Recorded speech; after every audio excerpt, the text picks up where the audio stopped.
Hey everybody, how's it going? It is Matt, and it is what is it? Thirsty Thursday, Bloodthirsty Thursday already. Holy crap! It is day number 4 in a row, 5 in a row, something like that. I can't remember. Either way, I got another amazing short for you this week. This one came out in 2022, but before I roll on to any of that, I do want to wish each and every one of you a great morning, evening, dawn, day, or dusk, all that lovely stuff, because life really is too short as is. Please do like, share, and subscribe. I love seeing each and every one of you when I get a chance to be here. And also, do me a really huge favor and check out the information in the description box. I tend to give you a little bit bigger of a bite of each and every one of the daily film that I am covering. I give you your brief synopsis. I give you a starring cast, director, runtime of the cut I am watching, along with an MPAA rating, if there is one that exists. But 9 times out of 10, there isn't going to be one with the movies that I cover, which is quite all right. I prefer it that way. Trivia, if I find anything worthwhile of mentioning, and then I try to find either a link for either a trailer or a scene from the movie itself, so you get like I said, you get a little bit bigger of a bite, so you know exactly what you're getting yourself into, and if you want to decide to check out the movie or not, now this one today is definitely not for everybody. This is for my extreme gore file connoisseurs. This is a gorehound movie. This is the kind of stuff that I love to cover as well. I am just all over the realm of horror and all of its subgenres, and I just really enjoy spreading the love, especially for independent film like this one. This one is a very impressive and interesting film, very different in ways. I mean, it's nothing as far as like the idea of it is nothing new, but the execution of it is different, which is what I liked about it. And this, like I said, it came out back in 2022, so just last year. This is none other than Doll Fluids, and it is directed by Jack Mulvanerty. I'm sorry, Jack. I'm just gonna say Jack M and call it there. And he's also the star of it, and there is also another. There is a female lead in there, Kim V, I believe is what it was. Either way, Kim was her name, but she is an interesting character. She doesn't say, neither one of them have there's a nary a single word of dialogue between either one of them. There is a repeated dialogue over and over and over and over again in the background, over a very distorted, noisy background, which in my mind automatically makes me think of somebody who is schizophrenic, paranoid schizophrenic, multiple personality, maybe, BPD in there. I am a story time with Matt. I am a bipolar schizophrenic, and I understand where a lot of mental illness is. I just sympathize with that stuff. But anyways, that's neither here nor there. Let's move on. But that's where I get my theory of the schizophrenia from, because he's clearly hearing ambient voices, disconnected voices that aren't there. There is a lot of distortion going on in his mind as well. It's very, very staticky, very, very how do I describe this? It's staticky, and it's unnerving. It's definitely one. It's almost like its own character, and by itself is this all the audio that goes along with this. Now, what exactly happens between these two? Essentially, what you start off with is Jack is picking up a couple nails, and he's putting them in a paddle. And you find out in, you know, in like in not very long time at all. This is only like a little, it's just under 12 minutes for as far as this one goes. So there isn't a whole lot of plot development or anything along those lines. I mean, you can do that. It's possible. I've seen it happen. But with this case of what this film is, it doesn't need to go there.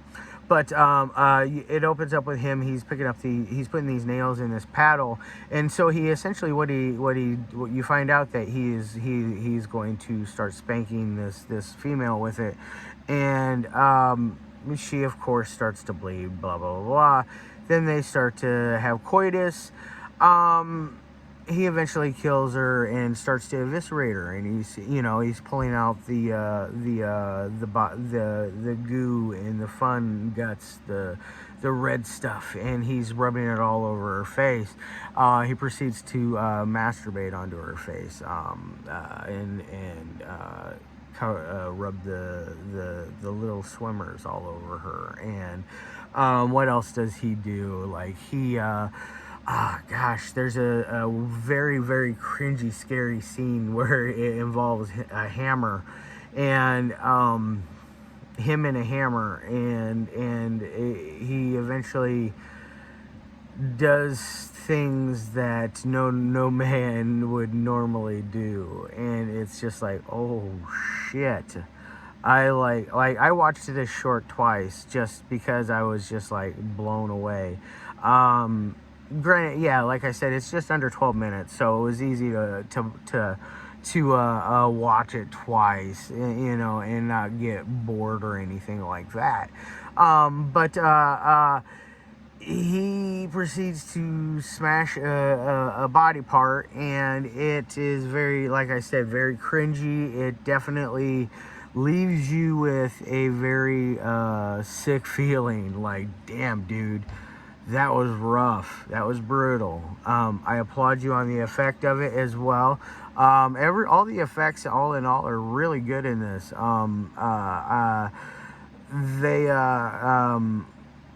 Just everything, all in all, they did a great job. I would have liked to have heard some dialogue between the two, just to know a little more.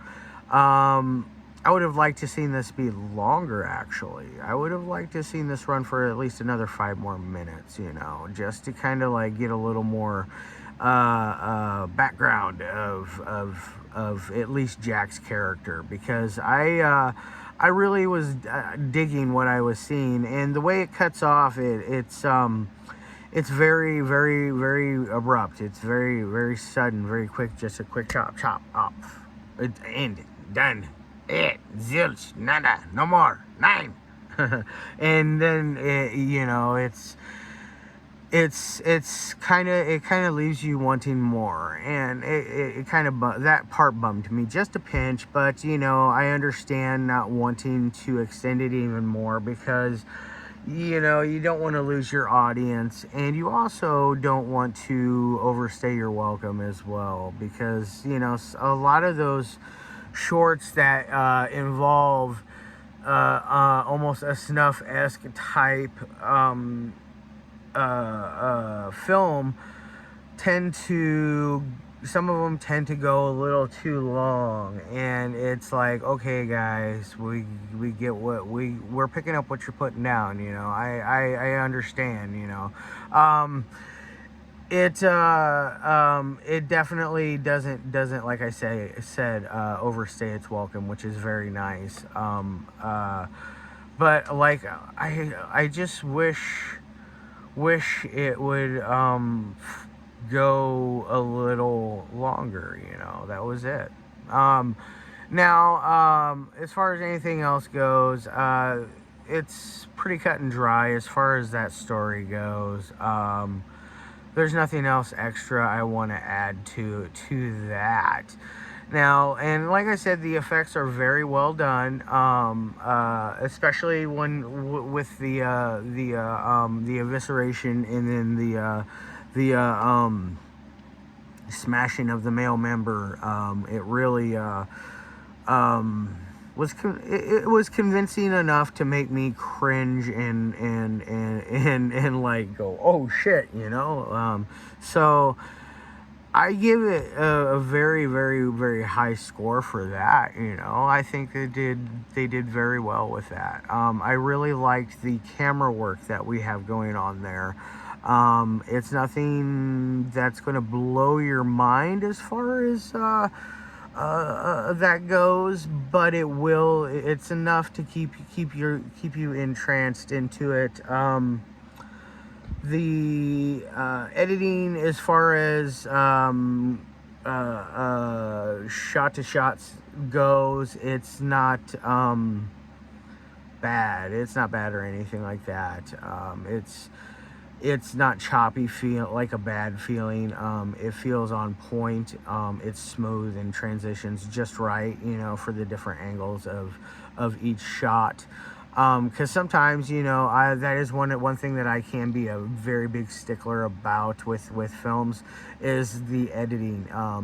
Because a lot of times films can have really choppy editing where it goes from scene to scene or shot to shot, angle to angle, and they don't fit right, or it's very abrupt. There was the only one thing that like I said, I had, maybe it's just because I was watching a screener, because there was no credits at the end of this, or anything of that nature.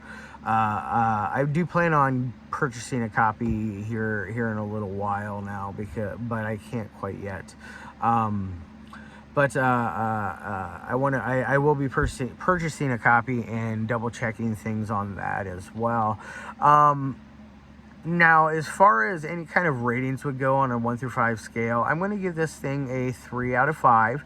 I'm going to say a 3.5 out of 5. You know, it's a little above average, you know. I think the one thing that helps push it past that average mark is the camera work, the editing, all the audio, the voices going on, repeating itself. I thought that added a lot extra to this. I think it really, like I said earlier, it gave it it was there and felt almost to a degree like it was a third character to the film itself, and I really applaud that. And I don't know if that's what you were intending on with that, Jack, but if you were, you know, you did a great job on that end, you know, and I am very happy that I was able to screen this and review this one. Like I said before, this is not for all my fans. This is for the ones that like the extreme stuff like your Tumbling Doll of Flesh, or the August Underground films, or even like a Trauma or a Serbian film, which is, as much as I hate throwing that one out there, but it's I would say more along the lines of like a Tumbling Doll of Flesh, or something like that. Women's Flesh, My Red Guts, or Suicide Dolls. I just recently watched Suicide Dolls, so that one's stuck in my brain. Which hopefully, after I'm all caught up with everybody's reviews, or at least get steady enough caught up, I will start, because I have a lot of stuff that I purchased myself that I want to start reviewing for you guys, and Suicide Dolls is one of them, and I hope to get to that. And tomorrow I will be doing a very fun flick, something that is very outside of my realm, something I would never normally do as far as a review goes, but I do watch movies like that all the time. I don't just watch horror movies. I do watch action movies. I watch fantasy movies. I watch comedies. I watch sci-fi. I watch foreign film. I watch mysteries. I watch television shows. I watch all kinds of things. I have a very broad scope of film that I like. So do tune in tomorrow for a very fun one. Best film of the week, in my opinion. it definitely is one that I really absolutely love and adore. Saturday is very, very close second on it on as far as favorite of the week. So I will be here Saturday and Sunday. So I'm working 7 days a week this week, and then I will be back Monday as well. So I have a lot of reviews to do for you guys. So please tune in. Love your faces as always, and as always,